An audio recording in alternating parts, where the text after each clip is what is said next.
আগরতলা থেকে বাংলাদেশিদের ভিসা দেওয়া বন্ধ করল বাংলাদেশ সহকারী হাই কমিশন। বাংলাদেশে হিন্দুদের ওপর নির্যাতনের ঘটনার তীব্র নিন্দা জানিয়েছেন প্রাক্তন প্রধানমন্ত্রী শেখ হাসিনা। আমি বেঁচে আছি, এর বিচার হবে, দীপুচন্দ্র দাসের বাবাকে আশ্বাস শেখ হাসিনার। ভারত বাংলাদেশের মধ্যে সম্পর্কে বিচ্ছেদ আরও এক ধাপ বৃদ্ধি পেল। এবার আগরতলাস্থিত বাংলাদেশ সরকারি হাই কমিশন অফিস থেকে বাংলাদেশিদের ভিসা ও কনসুলার পরিষেবা অনির্দিষ্টকালের জন্য বন্ধ করার নির্দেশ দিয়েছে বাংলাদেশ তদারকি সরকার। বেশ কিছুদিন ধরে বাংলাদেশের অস্থির পরিস্থিতি তৈরি হয়েছে। বাংলাদেশের রাজধানী ঢাকা ভারতীয় হাই কমিশন অফিসে আক্রমণের চেষ্টা সহ চট্টগ্রামের সরকারি হাই কমিশনের অফিসে আক্রমণের ঘটনায় পরিস্থিতি ক্রমে জটিল হয়ে উঠেছে।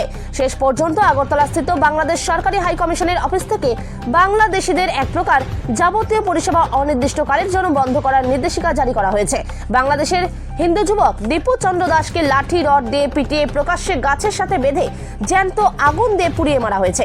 এই ঘটনায় গোটা ভারতবর্ষে প্রতিবাদ শুরু হয়েছে। নিহত দীপুচন্দ্র দাসের পরিবারের লোকজনরা বিচারের আশায় দিনরাত বুক ফেটে কেঁদে চলেছেন।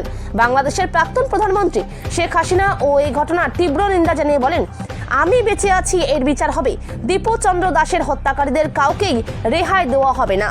যে দীপক দাস তাকে মিথ্যা অপবাদ দিয়ে নবীজি সম্পর্কে নাকি কটূক্তি করেছে, তার কোনো আজ পর্যন্ত কোনো দৃষ্টান্ত দেখাতে পারলো না, কোনো প্রমাণ দেখাতে পারলো না, কিন্তু তাকে ধরে এমন ভাবে অত্যাচার করলো, এমন ভাবে মারলো, শুধু পিটিয়ে পিটিয়ে মারলো তাই না, পা বেঁধে রেখে আবার আগুনে পোড়ালো। এরা কি মানুষ? ওদের চেহারাটা মানুষ দেখলো যে এরা কত বিভৎস, কত জঘন্য, কত নোংরামি। কোথার দিকে এই দানবরা আসছে বাংলাদেশে, কাদেরকে খাওয়া পড়া মানুষ করলাম সেটাই আমার এখন চিন্তা। খুবই কষ্টদায়ক, আমার সান্ত্বনা দেওয়ার ভাষা নাই। আমরা বুঝি আপনাদের কষ্ট, আর কেউ বুঝি না বুঝি আমি বুঝি। স্বজন হারা বেদনা, আর বাবার সামনে ছেলে আর বাবা ছেলের লাশ উঠাবে, এটা তো কেউ কোনো বাবা চায় না, কোনো বাবা চায় না।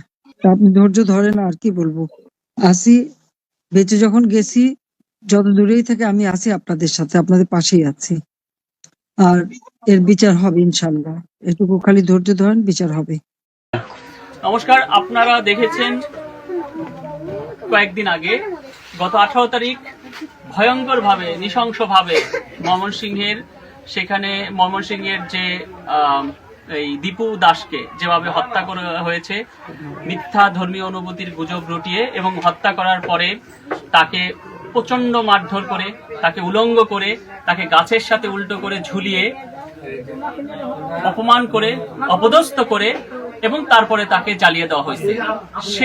আমরা সেই দীপু দাসের বাসায় এসেছি, দীপু দাসের বাবা। তো এই হতভাগ্য দীপু দাসের বাবা, তার মা এবং তার স্ত্রী এবং তার সন্তান আছে 1.5 বছরের তার বাচ্চা। তো সবকিছু মিলে আপনার যে ছেলের এই যে ঘটনাটা ঘটেছে, আপনি কখন জানতে পারলেন যে এরকম ঘটনা ঘটছে? আমি 7:30 8টার সময়। এবং আপনি তারপর শোনার পরে আপনি রওনা দিয়েছিলেন, আপনি এর আগে বলেছিলেন, এবং যাই আপনি পান নাই আপনার ছেলেকে। আচ্ছা, আপনার ছেলেকে যেভাবে নৃশংসভাবে হত্যা করেছে, আপনি তো ভিডিওতে দেখেছেন। আপনি এখন কি চান? আমি এটা বিচার চাই। আচ্ছা, বিচার চান কার কাছে? রাষ্ট্রের কাছে চান। তো আমরা চাই তার বিচার হোক, সেই দীপু দাসের হত্যার, এবং ক্ষতিপূরণ দেওয়া হোক। আমরা রাষ্ট্রের কাছে, মানুষের এরকম এই পরিবারের উপার্জনক্ষম ব্যক্তি সেই দীপু দাস তাকে হত্যা করেছে, আমরা রাষ্ট্রের কাছে, সরকারের কাছে 10 কোটি টাকার ক্ষতিপূরণ আমরা দাবি জানাচ্ছি।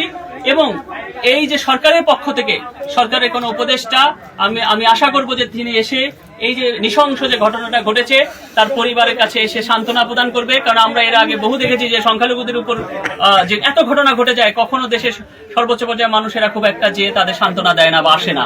তা আমরা বলবো যে তারা এসে, তারা যে আমাদের সংখ্যালঘু পাশে আছে, এই যে এই মেসেজটি তারা দিবে, এবং এইখানে যারা মামলা হয়েছে এবং সেখানে যারা দোষী তাদের শাস্তির বিধান করবে। এবং আমরা দেখেছি যে 7 জনের মতো গ্রেপ্তার হয়েছে, কিন্তু ওখানে তো আমরা দেখেছি 1000 মানুষের উপরে আছে। এই প্রত্যেককেই আমি মনে করি যারা এর সাথে যুক্ত, প্রত্যেকেরই গ্রেপ্তার করতে হবে এবং শাস্তির আয়তায় আনতে হবে।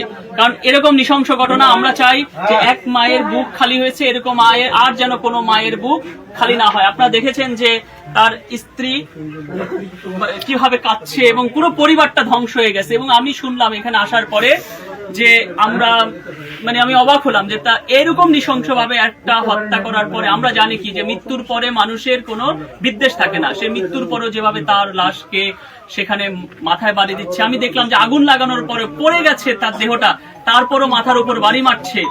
এটা মানুষ এতটা নিষ্ঠুর কেমন হয়? এবং তারপরেও যেটা শুনলাম যে এইখানে যখন আনা হয়েছে তাকে এই বাসায় আনতে, আপনারা জানেন যে হিন্দুদের পালকিকৃত করতে হলে ঘরে আনতে হয়, এখানে কিন্তু এই বাসায় আনতে দেওয়া হয়নি, তাকে পরবর্তীতে শ্মশানে দাহ হয়েছে।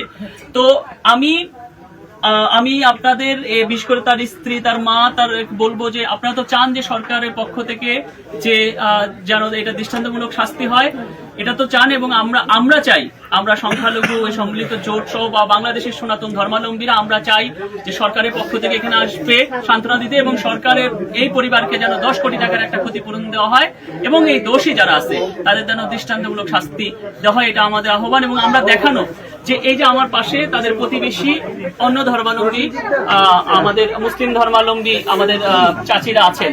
আচ্ছা, দীপু কেমন মানুষ ছিল? খুবই, ও তো কখনো কারোর সাথে বেয়াদবি করে না। আপনারা এর আগে কিছুক্ষণ আগেই বললেন, শুনলাম আপনারা যে খুবই ভালো ছেলে।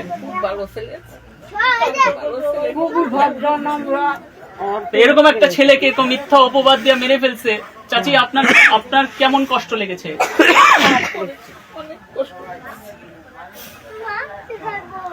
একে আনার পরে এখানে যে এই ঘরে আনতে, বাসায় আনতে দেয় নাই, মারপিট করছে।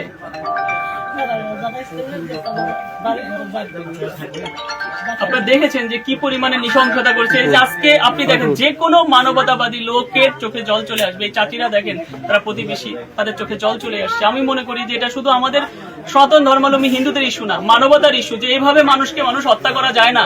এভাবে এটা এরকম আমাদের বাংলাদেশ এখন পর্যন্ত ওই পর্যায়ে যায় না যে মানুষকে এভাবে টানিয়ে ঝুলিয়ে এভাবে নৃশংস হত্যা করবে। এবং প্রত্যেকটা মানুষ, আপনিও তো প্রতিবেশী না? আপনার নাম কি চাচা?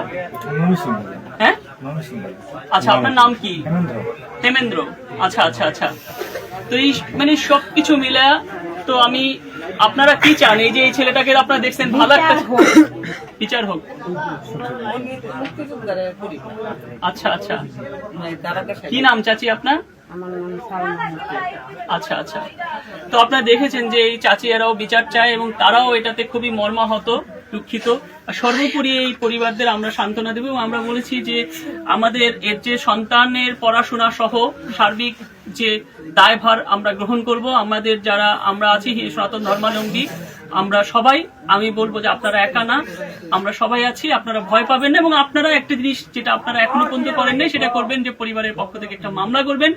এই মামলাটি করা অবশ্যই, কারণ আমরা দেখি যে অনেক সময় এগুলো পুলিশবাদী হয়ে মামলা করে, পরে বিভিন্ন এরকম করে মামলাগুলো আপোষ করে এগুলো শেষ হয়ে যায়। কিন্তু আপনার পরিবারের পক্ষ থেকে অবশ্যই এক বা একাধিক মামলা করবেন, কারণ এইভাবে অন্যায় আসলে ঠিক না, চলতে দেওয়া উচিত না।